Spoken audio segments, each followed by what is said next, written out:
Señoras y señores, cuando estamos en las 9:06, ¿cómo estamos en Montevideo? Y bueno, hay como una niebla, estuvo una niebla tratando de instalarse en esta zona céntrica, ahora parece que aflojó. Había piso mojado, ¿verdad? Ah, el piso está mojado, la humedad es una de las notas de estos días, ¿no? Claro. Estamos con, ¿qué? 90%, 93% de humedad. Bueno. La temperatura, 8 grados. Otros datos que puedo darles, el viento, por ejemplo. El viento sopla del oeste-noroeste a 6 kilómetros por hora. La presión es de 1012 hectopascales. El cielo nuboso. La capacidad de síntesis que tenía Solé era formidable, porque en un tiempo así decía plafón bajo. Plafón bajo. Estás claro. recordando a Carlos Solé. A Carlos Solé, oíme, es una de las... Y además un tiempo que está recuperando de alguna manera las palpitaciones normales de la savia, ¿no?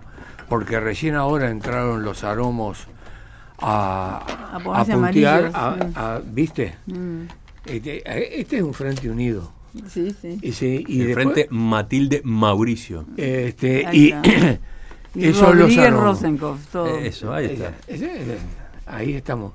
¿Vos te acordás que una vez con la Rañaga en la Plaza Libertad estuvimos barajando fórmula para la intendencia y te habíamos propuesto a vos de... No, por suerte no me enteré. Hace como 15 años. Ay, qué plata. En la Plaza Libertad. Y después, recién ahora, se está produciendo un desprendimiento total de las hojas del álamo blanco, que por el lado de Concepción del Uruguay, en el cantero de los álamos, aquello es un tapiz, es una cosa formidable, unos colores. Y después la otra cosa que se torna peligrosa son los misiles de los añosos palo borracho, los de copa, que se han despojado de todo, pero que tienen unas flores paltas enormes. Las flores murieron, se fueron las flores. Ah, ¿qué son? Están los eso? frutos, Los son frutos. unos misiles, no sé. Sí, caen Debe como de ser. haciendo ruido. Sí, haciendo ruido. Que Pinchan, ¿no? a veces, sí, seguro, pero debe de ser que ven el informativo y eso.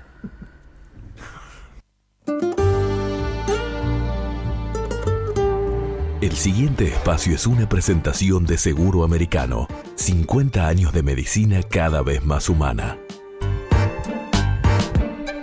Vamos con los saludos para quienes nos acompañan hoy en la mesa de este viernes.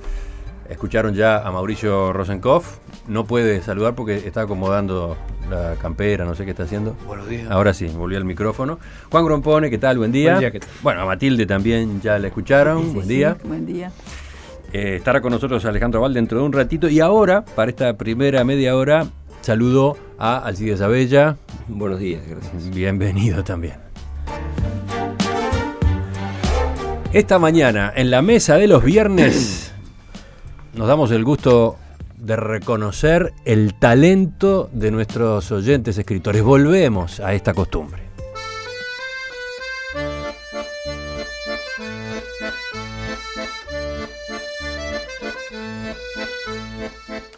Hoy nos toca dar a conocer los ganadores del segundo llamado del concurso de cuentos de En Perspectiva en este año 2015. Pero antes de pasar por el protocolo habitual, quiero presentar a quien recién mencioné y que ha aceptado incorporarse como miembro de este honorable jurado. Me refiero a Alcides Abella, docente de literatura, escritor, editor, pero además director de Ediciones de la Banda Oriental, la editorial que publicó el año pasado el libro con la primera recopilación de cuentos ganadores de estos concursos. Alcides, buen día, ya te saludé, bienvenido ahora ya más formalmente, ¿no? Sí, muchísimas gracias. A ver si te encienden el micrófono. Bueno, muchísimas gracias. No, parece que está rebelde ese micrófono.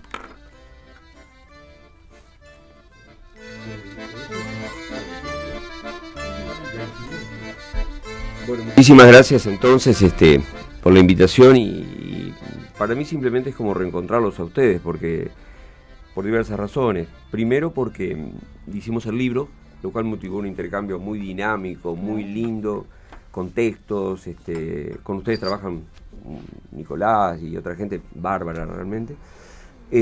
Pero fue muy interesante todo el proceso de creación del libro, en algunos casos corrigiendo cosas, consultando y demás. Fue muy linda la presentación.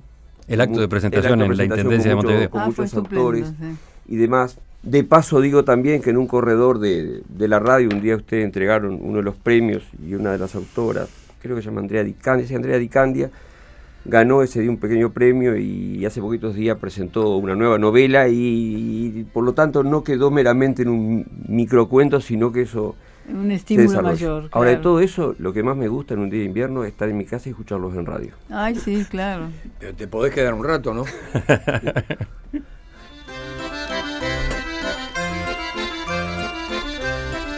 A Alcides entonces, pero también a Juan, a Mauricio y a Matilde, voy a preguntarles qué les pareció en general la participación que se dio en esta edición del concurso. ¿Cómo evalúan el nivel de nuestros oyentes escritores? A mí me gustaron mucho y además tengo la satisfacción esta vez de decir que coincido con el fallo final, que la otra vez me sentía media sola, todos votaban en un sentido y yo en otro. Bueno, no, esta vez no. Bueno, coincidí con la mayoría. Está creando suspenso ya. Sí. Ella sabe cuál es el fallo, nosotros no. Bueno, los oyentes no. Mauricio, ¿rindió el tema aquel que habíamos planteado, cuentos con bichos? Rindió, sí, se presentaron más de 200, ¿no? 200 largos a participar. Pero hay una cosa que yo quería destacar, que yo llamaría algo así como Memorias del Rescoldo. Y es que permanentemente, y en este se notaron especialmente, cuentos camperos, cuentos de campaña, sí. Mucho. Bueno, pero bichos y campaña. Seguro, pero nosotros también, seguro. Mirá, bueno, Kafka no estaba en una chacra. No estaba. Y yo pienso que tiene que ver con algo que podríamos llamar Memorias del Rescoldo, porque si uno recuerda a Hudson en Tierra Purpúrea, en aquel fogón, porque son memorias del fogón, es decir, cómo sin estar en el campo, porque en este momento fogones en el campo que se rodean, matean, churrasquean y hacen cuentos, si de visto no me acuerdo, pero muchos cuentos vienen de una tradición que estaba muy enraizada y terminan expresándose con ese estilo, que fue lo que le pasó, después lo cuento, a Hudson cuando le pidieron que hiciera a él cuentos de su país. Juan, ¿qué sensación tuviste tú? Bueno, la sensación que tuve es que de todos los bichos, el perro sin duda es el dominante. Sí, la estrella. Hay una enorme cantidad de cuentos, hay muchos cuentos. Lo habíamos de perros, anunciado. ¿no? Sí, era previsible, pero resultó así, ¿no? Es decir, de todos los bichos el preferido es el perro, ¿no? Ya habíamos tenido un llamado sí. Con el tema perros, cuentos con se perros. Se roba la cámara, como siempre. Sí, roba cámara, sí. ¿Y Alcides, el nuevo en el jurado, qué impresión tuvo? No sé, diversa, frescura, imaginación, desparpajo, pero un poco en la línea de lo que dicen ustedes. Si arrancaron por Gregorio Samsa y ese bicho onírico, casi monstruoso. Sí, porque el disparador fue la metamorfosis, ¿no? Esto derivó no solo en perros, esto derivó en cotorras, en pajaritos, no solo todo tipo de aves, pero además derivó en bichos misteriosos del campo, digamos, sin querer. De Kafka caímos en el rescoldo que decía Mauricio, de alguna manera, pero me encantó la diversidad y los disparadores que son y el humor. Perdón, y una última cosa, hay ternura, hay muchísima ternura, claro hay ternura claro en estos cuentos, sí. Hay ternura. Pesa muchísimo. Es una especie de caricia a ese mundo. Sí.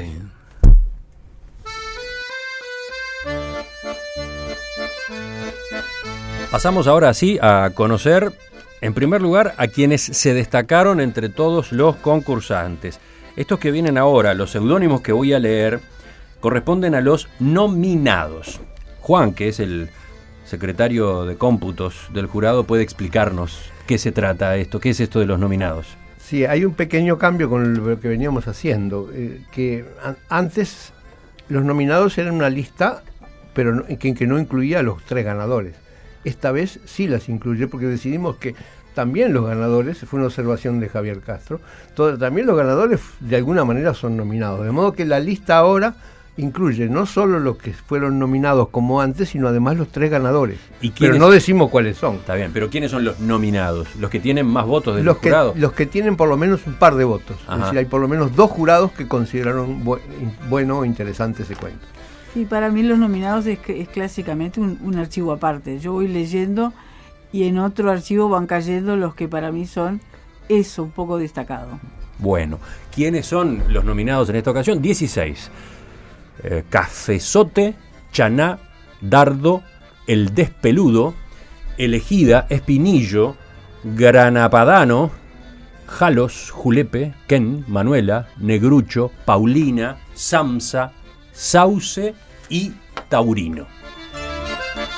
A ellos los aplaudimos ya, porque como nos gusta aplaudir en estos viernes, les mandamos el primer reconocimiento, nuestras felicitaciones a todos ellos por el trabajo, ¿no?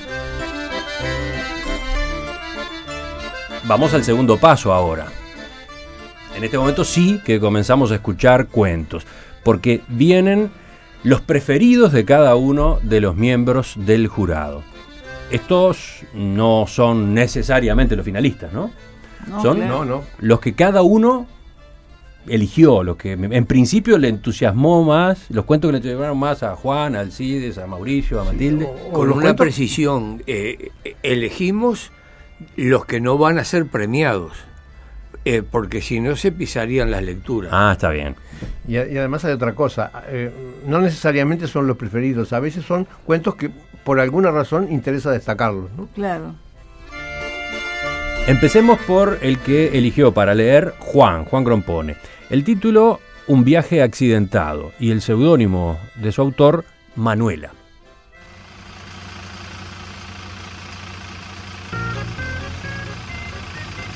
Subí al ómnibus muy nerviosa por miedo a ser descubierta. El guarda no tardó en pedir un asiento al ver mi prominente pancita. Le agradecí cortésmente al tiempo que pasaba al fondo rápidamente. De pronto, una brusca frenada me lanzó contra el piso. El perrito salió disparado como una saeta entre el mar de piernas del atestado vehículo en medio de la algarabía general. Un viaje accidentado. Juan, ¿por qué elegiste este cuento? Bueno, por dos razones. Primera razón, es un cuento breve. A mí yo prefiero elegir siempre los cuentos que se destacan por su brevedad. Ya sabemos. Y en segundo lugar, porque es un cuento que tiene el perro como protagonista, pero no en la manera habitual. Acá el perro es como de contrabando, es una cosa completamente distinta. No es el perro, es el perro el protagonista indirecto, en realidad es la muchacha la protagonista, ¿no? Así que me pareció una vuelta de tuerca interesante sobre el tema de los perros. ¿A quién vamos a aplaudir ahora? ¿Quién estaba detrás del seudónimo Manuela? Carlos Aloise Ascorreta. Seguimos dando paso al cuento que eligió Alcides. El título, en este caso, El rastreador, y su autor, Dardo.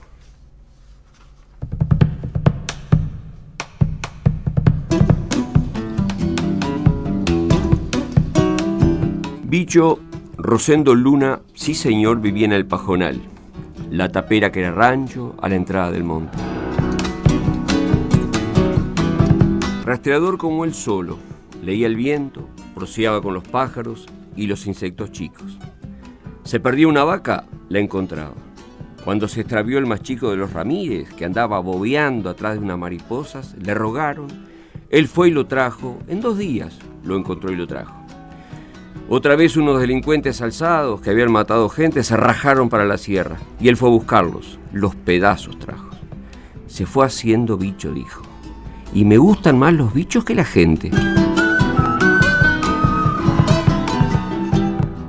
Dicen que volaba y se metía en las cuevas y un día no regresó más porque decía que los humanos estábamos borrando la naturaleza. Los detractores esos que hablan mal por hablar y que nunca faltan, dice que fue una pena de amor no correspondido y otros la bebida. Pero sabemos que anda y vuelven los cerrazones y los camalotes, hecho luz y sombra, y a mí me gusta creerlo para sentirme más protegido.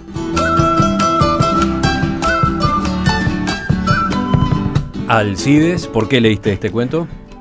Quizás de 2 razones. La primera, la que decíamos al comienzo, que en esa profunda simbiosis que hay, especialmente en este relato, del hombre y la naturaleza, digo, el ser humano como integrado profundamente a su paisaje, en una suerte de ida y vuelta, porque el hombre se integra a la naturaleza profunda, pero a su vez también la tiene que proteger.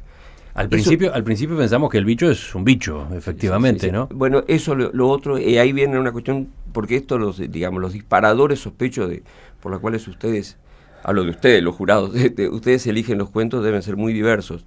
En este caso es una cuestión absolutamente personal. Nací junto al Río Negro, en Mercedes, y ahí viví hasta los 10 años, digamos, un paisaje rural, absolutamente rural, una pequeña casa junto al Río Negro, un río enorme, especialmente cuando está hinchado, cuando está crecido, y hay enormes islas.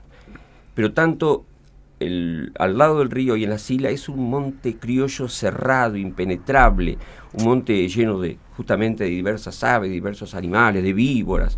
El río es enorme y hay enormes dorados que un niño sueña con conseguir.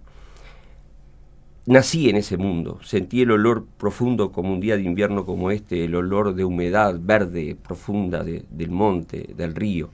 Nací con eso en la piel, como una especie de emoción. Y de alguna manera, cuando leí este cuento, encontré la otra punta, y era que en esos mundos hay seres que se mueven, hay hombres, pescadores, montaraces, que se mueven como bichos en ese monte. Conocen los trillos, los senderos, las escapadas, están profundamente metidos en la naturaleza. Y me recuperó esos misteriosos personajes que eran esos seres habitando ese mundo. Es eso. Se emocionaron todos acá. Excelente tu biografía y excelente el relato.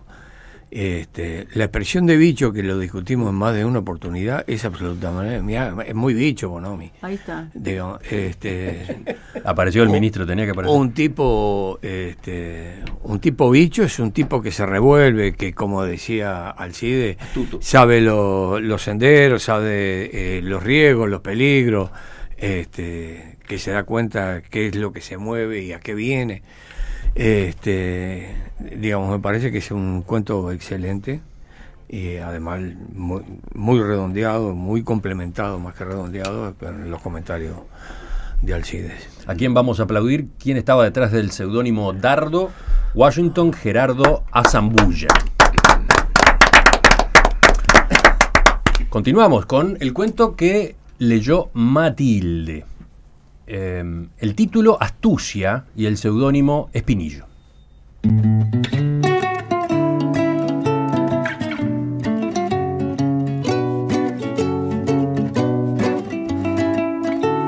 Igor era un zorro que vive en un monte y tenía 7 pulgas que lo molestaban cada vez que tenían hambre. El animal había tratado de sacudirse a las pulgas e intentó atraparlas mordiéndolas, pero nada. Un día de mucho calor y sol, el zorro se puso a pensar sentado en una piedra, hasta que se le ocurrió una idea. Se fue hasta el arroyo y buscó un lugar donde el agua estuviera más quieta. Entonces con sus dientes se arrancó un montoncito de pelo y lo sujetó en la punta de su hocico negro. Luego se fue metiendo en el agua, primero la cola, luego el cuerpo y al final la cabeza. Entró el agua marcha atrás y muy despacito. La pulga que estaba en la cola corrió para el cuerpo. De una pata, una pareja con su hijito se fueron para donde todavía no llegaba el agua, y las 3 pulgas de la panza se mudaron a la cabeza. Cuando todos se amontonaron en el único mechón de pelo que estaba seco, Igor abrió la boca y el montoncito con sus 7 pulgas quedó flotando en el agua del arroyo. Es increíble esta historia. Es genial y es bueno eso que decíamos anteriormente. Cuando decimos de una persona que se pasa de vivo, es ¿no? Un estratega número 1. Se las conoce todas, en una palabra. Y está bien dicho cuando calificamos a un ser humano de este es un bicho, ¿no? Ahí está, se las conoce todas.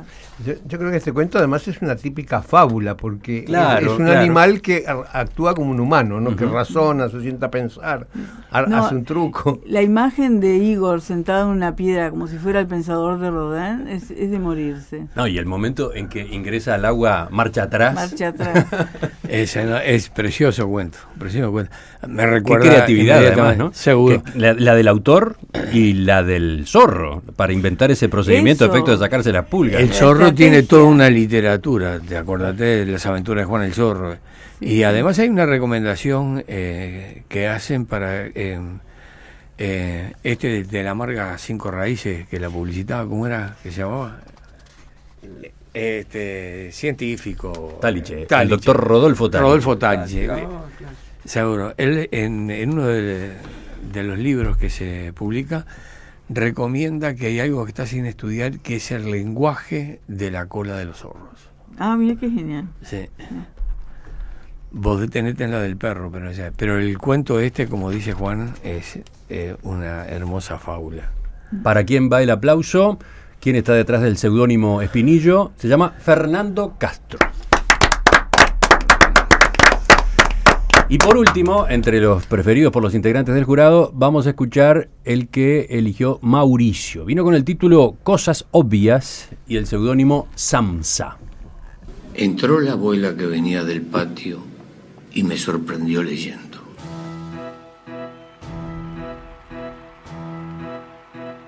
Le comenté que se trataba de una historia irreal, llena de enigmas y contenidos simbólicos.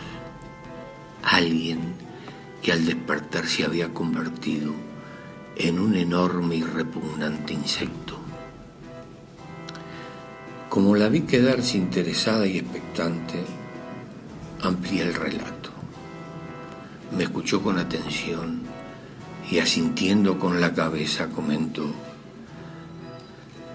eso fue lo que le pasó a la Otilia por mala, tanta diablura que hizo. Pero quédate tranquila, mija, que acá no va a entrar ningún bicho. Y afirmándose en la escoba, se volvió a barrer el patio.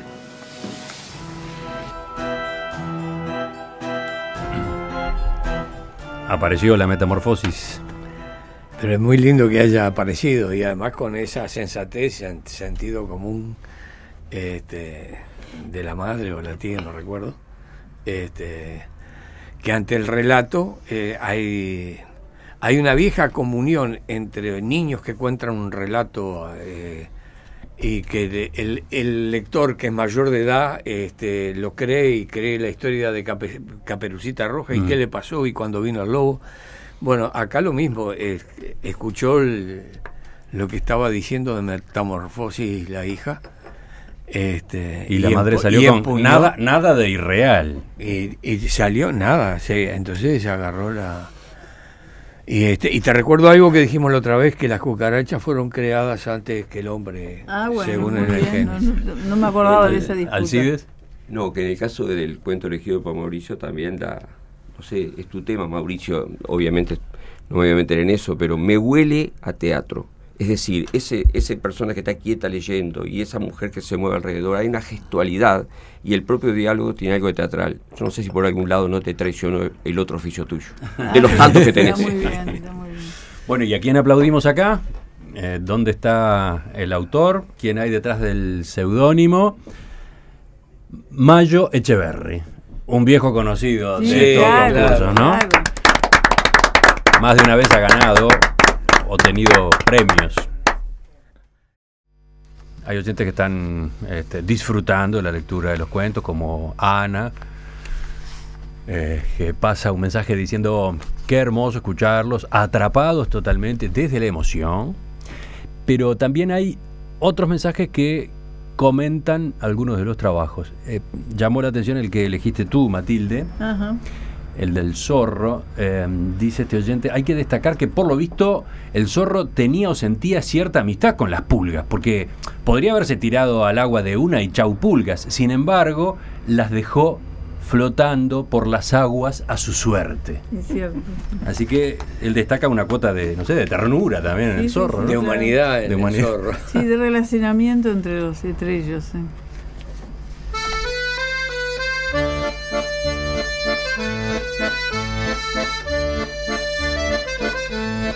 Seguimos conociendo a los ganadores en el concurso de cuentos breves de la Mesa de los Viernes, el segundo llamado de este año. Cuentos con bichos les habíamos pedido. Están con nosotros Mauricio Rosenkopf, Juan Grompone, Matilde Rodríguez Larreta y Alcides Abella, que se incorporó al jurado justamente para esta faena. Llega el momento de conocer a los finalistas. Ahora son los 3 mejores. Aquellos que recibieron más votos del jurado y que van a ser premiados en esta ocasión por Roberto Cristófano, concesionario oficial General Motors, y también por Ediciones de la Banda Oriental.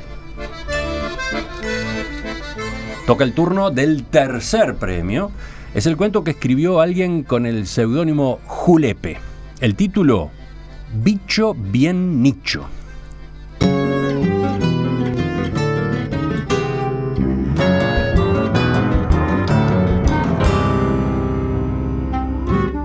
Era ese bicho de una clase tal que aún su sombra ahuyentaba, porque puesto a contraluz en sus corridas por los bordes de la mesa, iba mostrando antenas como cuernos y por lo menos 6 patas.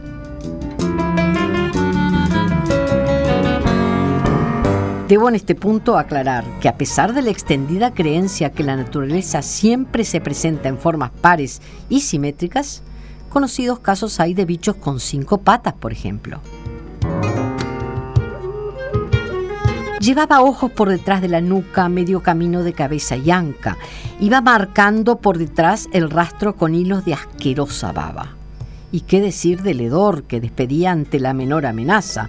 Pestilencia de acidez pútrida. Iba chillando también, como orgulloso de ir anunciándose. Una lengua verde asomaba a veces por entre sus fauces, buscando y oliendo siempre a la presa. Era, por tanto, un bicho esencialmente depredador, me atrevo a decir, de una especie insaciable. Hace días que he dejado de verle y me temo algo terrible le haya ocurrido, o lo que es peor, me está esperando en algún rincón para atacarme.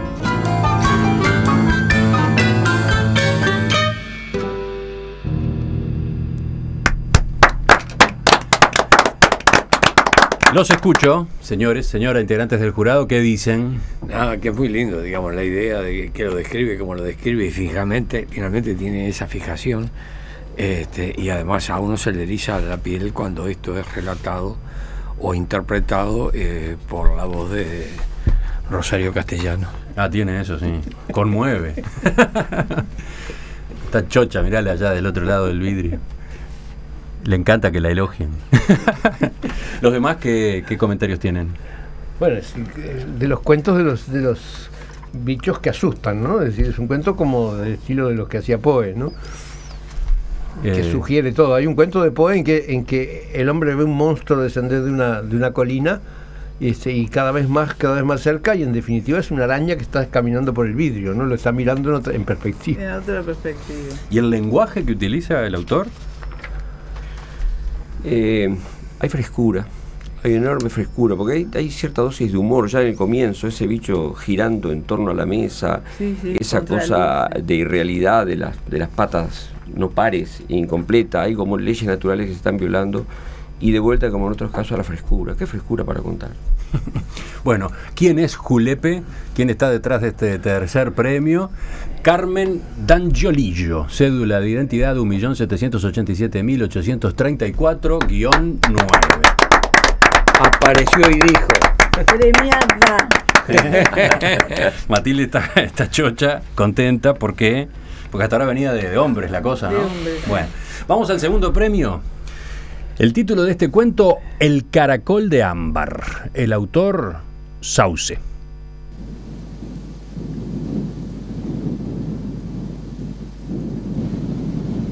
Los edificios de la Rambla Sur de la Ciudad Vieja son base de un fenómeno biológico particular.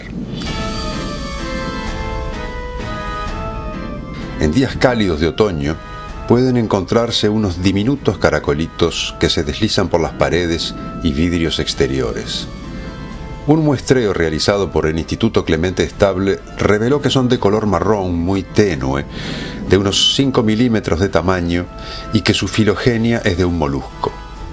Taxonómicamente aún no se pudo identificar, ya que posee características peculiares. Además, está documentado que las actividades de los mismos son casi exclusivamente el movimiento ascendente, llegando así hasta las azoteas, 80-95 metros sobre el nivel del mar. Rastreando antecedentes, recuperé 2 noticias aparecidas en la prensa capitalina en febrero y abril de 1954. Una registra la precipitación de un aerolito en aguas del río frente a la ciudad, y la otra, una sorprendente invasión de dichos caracolitos. Yo hoy he llegado a una conjetura audaz y fuera de protocolo. De allá arribaron y de esa manera, desesperada, intentan su retorno.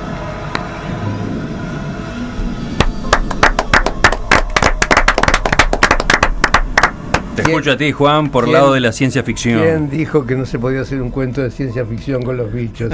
¿Quién dijo? Bien sorprendente esto, ¿no? Porque estaba esa posibilidad de que todos tuvieran que ver con el campo, etcétera, como mencionaba acá Matilde. Sí, yo no sé si es de ciencia ficción realmente, porque corroboré algunos datos, hablé con Ehrlich, que estaba en el Clemente Stable en aquella época, y realmente tuvieron la presencia investigándolos. Se les fueron los caracolitos esos que menciona, y además en el diario... Se les fueron, o sea que pueden estar en otros lugares de la ciudad. No, los dejaron en una pecera, ahí cuenta, y que lo vieron por las paredes y se escaparon. Ah, qué genial. Digamos, está muy bien contado sobre un hecho real, y en el año 52 el título de acción, que estaba precisamente en esa zona, contra la costa, en las viejas edificaciones, hace referencia a los aerolitos y menciona cómo luego se produce una eclosión de caracolitos zambarinos, que no sé si todavía subsisten y no sé si tendrá que ver con algunas carcomas que se producen a nivel de la costa. Excelente cuento. Pero es muy lindo el lenguaje ese científico, pseudocientífico, porque está hecho con mucha ironía, las referencias puntuales y hasta los institutos de Clemente Stable. Como se supone que yo estoy en mi casa y los estoy escuchando, le digo, qué ironía para el ingeniero Grompó, le digo, pero estoy en mi casa y no estoy acá. No estoy acá, claro. Es como de Orwell la cosa también, ¿no?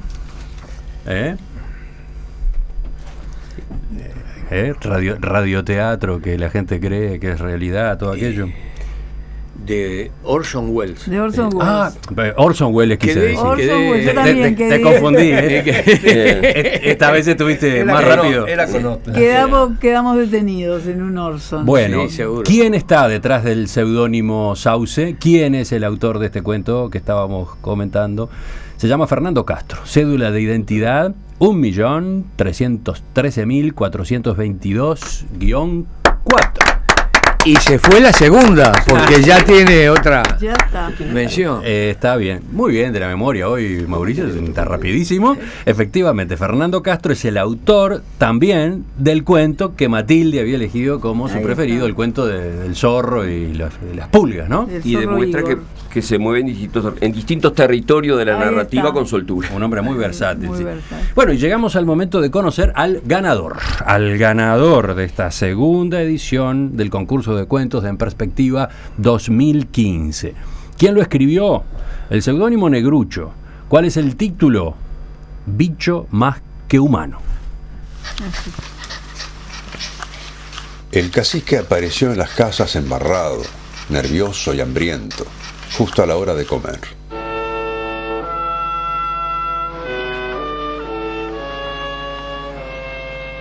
El perro había desaparecido extrañamente 2 días antes, cuando el capataz fue al arroyo a tirar una bolsa con gatos recién nacidos. Fueron órdenes del patrón, había dicho don Rojas. No puede haber en la estancia más gatos de los que ya hay. Qué raro, dijo pensativo mi padre, mirando ahora al capataz. El perro no comió la carne que le dimos, sino que se la llevó a galope tendido, derecho para la tapera. Ahora, cuando haga la recorrida, dése una vuelta por allá. Yo acompañé a don Rojas, y allí encontramos a la gata amamantando a sus gatitos, todos echados sobre la bolsa de arpillera usada para intentar eliminarlos. El cacique vigilaba la escena. Ahora nos resultaba claro lo inexplicable. El perro debió sacar la bolsa con los gatos del arroyo y luego los puso a salvo de los hombres. Si el cacique hablara sería humano, ¿no, don Rojas? ¿Para qué quiere que el bicho hable? Si así, ya es mucho más que un cristiano. Muy bueno. Matilde, empezamos contigo porque hoy tú señalabas que esta vez estabas completamente de acuerdo con el ganador. Sí, completamente de acuerdo, me sedujo enseguida. Voté, los 3 ganadores los voté, no sé si en distinto orden, pero coincidía con todos. Creo que es muy linda esa faceta que se resalta de los animales, y que el hombre se enamora de esa faceta de los animales, se emociona. Creo que es muy lindo. Otra vez acá se da la mezcla entre el bicho y el hombre, o Exacto. el animal y el hombre, al revés que en el cuento que eligió Alcides hace un rato. Claro, en este caso además respeta un poco la regla de la fábula, a veces casi, con lo que tiene que ver de moraleja, y esa cuestión natural que tenemos los seres humanos de ver en los animales virtudes que nosotros no tenemos. Exacto, es una tendencia a eso. Sí. Virtudes que existen, ¿eh? Los mamíferos tienen algunas propiedades que nosotros ya hemos perdido. Especialmente los caracolitos. No, pero no, yo digo más bien los mamíferos. Digo. Pero hemos visto esos episodios, ¿no? De la mona cuidando los monitos que se cayeron a la jaula. ¿Cómo fue aquel episodio tan lindo? No, un niño. Uh-huh. Un niño que había caído dentro de la jaula y la mona saltó a cuidar ese niño. Sí, hay tantas historias de animales cruzados, ¿no? Eso, qué lindo, sí. Yo creo que todas las cosas que señalaba Alcides al principio sobre las características globales de los cuentos se concentran en porque es muy tierno, es muy humano. Está muy bien contado y además recoge una tradición que era absolutamente común. No quise señalar a nadie, por eso lo decía. La costumbre de envoltar los gatitos, los perritos, se hace, y al agua, de rigor. Y al agua con ellos. En el campo se admite, en la ciudad capaz que asusta eso. No, en la ciudad no tanto, pero en el campo es de rigor hacerlo. Claro. Sí. Pero además muy bien contado toda la progresión, el cacique que desaparece, y además hay una frase que desde el comienzo es un impacto. Es decir, llegó el cacique. Cuando el cacique llegó, dice, primero te asocia con el cacique, es el perro que llegó y ya quedás prendido desde la primera figura, claro. Desde la primera palabra. Y la moraleja sin decir moraleja, ¿no? Eso también es muy bueno. El remate. Claro. Seguro. ¿A quién tenemos que felicitar? ¿Quién es el ganador entonces? ¿Quién es Negrucho? Porque ese era el seudónimo. Se llama Néstor Rodríguez Arocena. Cédula de identidad 1.992.887-1.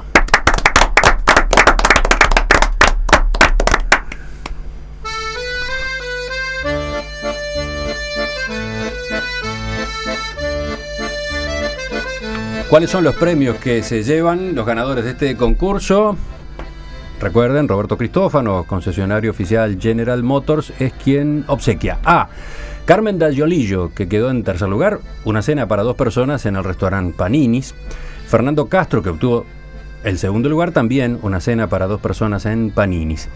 Y para el ganador, Néstor Rodríguez Arocena, una cena para 2 personas en el restaurante Paninis y 2 entradas para un espectáculo en el Teatro Solís y otras 2 para un espectáculo en la sala auditorio del Sodre, a convenir con el ganador, y sujeto a disponibilidad de sala según la función. Además, los 3 finalistas se llevarán cada uno 2 libros, obsequio de Ediciones de la Banda Oriental. Por supuesto que en un ratito nada más ya van a estar disponibles los cuentos, tanto en el muro de En Perspectiva en Facebook como en nuestro sitio en internet www.enperspectiva.net. Quiero agradecer a quienes trabajaron para este concurso. Por supuesto, el honorable jurado que aquí ha estado presente, Mauricio, Juan, Matilde, Alcides Abella. Quiero agradecer a quienes leyeron los cuentos ganadores, Rosario Castellanos y Rafael Mandresi. Quiero agradecer a Nicolás Batalla y Javier Castro, que se ocuparon de la edición, a Carol Milkevich, que estuvo a cargo de la asistencia general, y al secretario del jurado, Felipe Flores.